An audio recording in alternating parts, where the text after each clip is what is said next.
تو میرے آقا نے فرمایا کہ اب وقت تو تھا نہیں کہ تمہیں بتایا جائے کہ کب نبی بنایا، چلو پھر تلمیح کر دی، پھر اشارہ کر دیا، چلو وہ واقعہ تو سنا ہے کہ جب اللہ نے آدم علیہ السلام کے خمیر بشریت کے لیے پانی منگوایا، مٹی منگوائی، اجزاء ترکیبی منگوائے، پھر ملایا، پھر بنایا، تو عرض کی جی آقا وہ تو سنا ہے۔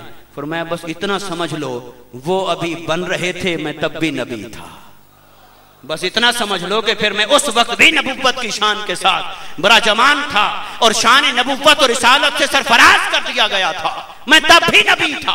اور پھر ایک بڑی حسین اور لطیف بات، بشریت کی ابتدا کیا ہے؟ حضرت آدم سے پہلے بھی کوئی بشر تھا؟ بولیے، آپ ہیں ابو البشر، کیا ہیں؟ سب سے پہلی بشریت جو اللہ رب العزت نے بنائی، انی خالقم بشرا من صلصال من حمأ مسنون، سب سے پہلی بشریت تو مصطفیٰ کی ہے، سب سے پہلی بشریت تو حضرت آدم علیہ السلام کی ہے۔ آدم علیہ السلام سے پہلے نہ بشریت تھی نہ کوئی بشر تھا، وہ ابو البشر ہوئے تو پھر بشر ہوا، آدمی ہے آدم کے بعد، آدم سے پہلے کوئی آدمی نہیں تھا، تو ابو البشر کے بعد ہے بشر۔ اور میرے آقا صلی اللہ علیہ وسلم نے بڑے حکیمانہ انداز میں بات تو بتانی تھی اپنی نبوت کی، اور مسئلہ حل فرما دیا اپنی نورانیت کا۔ یہ ہے حکیمانہ جواب، کہ ایک جواب دینا تھا اور کئی سوال سلجھا دیے۔ پوچھنے والے نے پوچھا تھا کہ اللہ نے آپ کو کب نبی بنایا؟ فرمایا جب آدم علیہ السلام کی بشریت بن رہی تھی، تو یہاں سے تو استدلال ہوا کہ بشریت آدم ابھی تیار ہو رہی تھی، تو مصطفیٰ تھے بھی اور نبی بھی تھے، تو جو بشریت آدم سے پہلے موجود ہو وہ صرف بشر ہے یا کچھ اور بھی ہے؟ اگر صرف بشر ہوتے، محض بشر ہوتے، تو پھر بشریت آدم کے بعد آپ کا وجود ہوتا، تو بشریت آدم سے پہلے جو آپ کا وجود ثابت ہو رہا ہے اور نبوت کی شان اور عظمت کے ساتھ ثابت ہو رہا ہے، تو پتا چلا کہ بشریت کا لباس تو بشر کو عظمت دینے کے لیے پہنا ہے۔ میرے مصطفیٰ کو اللہ نے سراپا نورانیت بنایا اور سراپا نور بنایا، آپ کی حقیقت مبارکہ کو نور بنا کر جب تک چاہا اپنے نور کے پردوں میں رکھا، پھر اللہ نے مصطفیٰ کو بشریت کا لباس پہنا کر دنیا میں بھیجا اور اس بشر کو اشرف المخلوقات بنا دیا۔ ورنہ کیا ہماری نیکی تھی، کیا تقویٰ تھا، اور کیا ہمارا ذاتی شرط تھا جس کے سبب اس نے ہمیں اشرف المخلوقات بنایا؟ ارے فرشتے بھی ہو سکتے تھے اشرف المخلوقات، مگر بشر ہوا کیوں؟ تیرے اندر کوئی کمال نہیں، یہ سب صدقہ ہے بشریت مصطفیٰ کا۔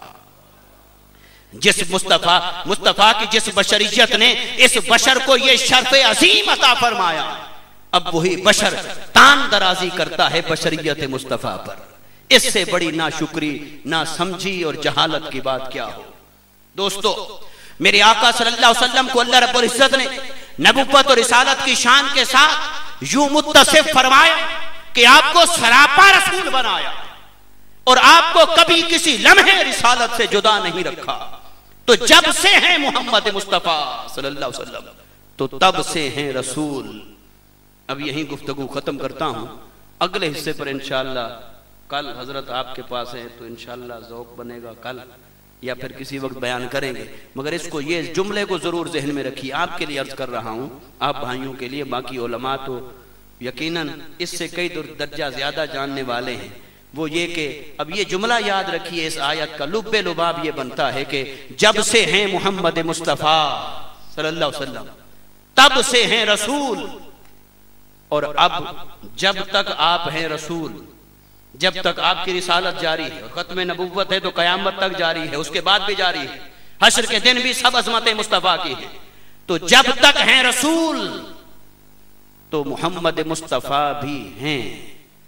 یہ نہیں کہ محمدیت نہ ہو، رسالت جاری رہے، محمدیت بھی جاری ہے، فیضان مصطفیٰ بھی جاری ہے، میرے آقا کی عظمتیں بھی جاری ہیں۔